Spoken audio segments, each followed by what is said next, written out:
I'm going to talk a little bit about what a real scientist, a real psychologist, a real psychiatrist would have to say about what was done to me. Pittsburgh, particularly, notoriously avoids any concept of child psychology.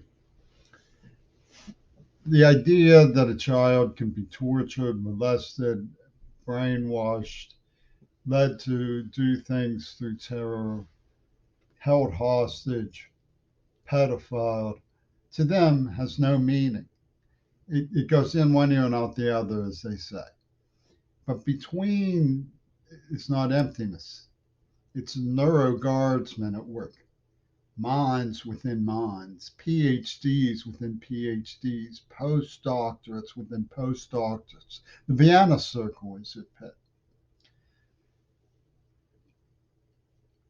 What a child psychologist would say, what a normal psychiatrist would say, is that what you see and what was done to me and what happened to me goes beyond Stockholm Syndrome, goes beyond Bulbar Syndrome. It's a compound syndrome in which neurological implants were used, brutal torture, alexithymia,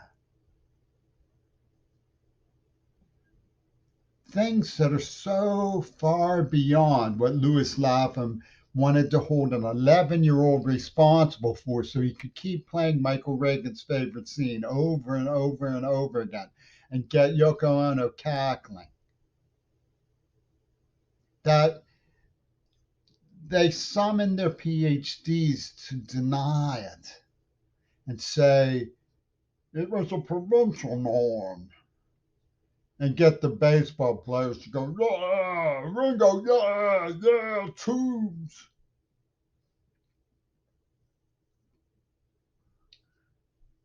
Stockholm Syndrome is known to adults as identifying with the aggressor in order to save your own life. Try to make them feel your humanity. John Stockwell used to case me. He said it was the most sadistic thing you could do is give the victim hope that the person who was torturing them was truly human when they were just out to gore a bull. It's beyond Stockholm Syndrome by a million light years. They were constructing a persona by their own dissertation. They admitted that. Their force is impinging on the persona's experience.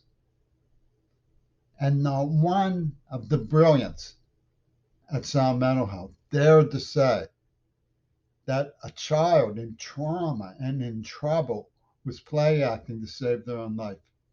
Didn't dare to say it. Why?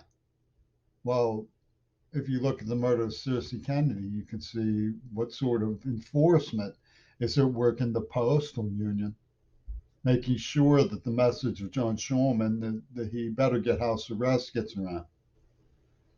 Because Schulman knows that the FBI is the licky chops pornographers, and you don't want that to get around instead.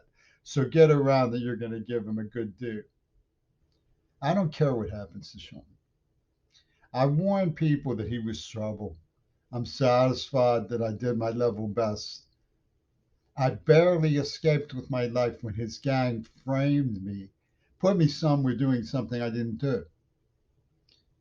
I went into seizures, in homelessness for 2 years. Seizures from something that was done to me when I was 12 on a freezing day. They neurologically implanted me. They tortured me, serially tortured me. And they got a mind jester, Peter Leo, to smush my enigma and to play games, coach my girlfriends from behind the scenes, Hey, all of a sudden, now here's what I want you to do. Charles Sheen and Martin Sheen saying, no, Vince Irene, tell them what to do next. Tell them what we're going to stage manage this with spy cams, Penis Sinfield and Robert Fripp. We're gonna put on a show for the oligarchs' crusade against the common man. And he refuses to admit that he was just a juvenile delinquent having fun with his friends in a Pittsburgh provincial norm so that Michael Reagan could get his favorite scene some more. Not one single psychiatrist dared say anything. Not one child psychologist was summoned. Not one so called friend spoke out. It's amazing. It's amazing. And it was all foreign lobby, too. It's actually astonishing. They picked on me because for some of them I was American, for some of them I was white. They called it the too good principle. They never advised me of anything even remotely resembling my rights. And they used me as a curiosity shop for extrusions and speculators in Licky Chops pornography. It's just, it's a seawall of refusal to mourn the destruction of our society by maniacs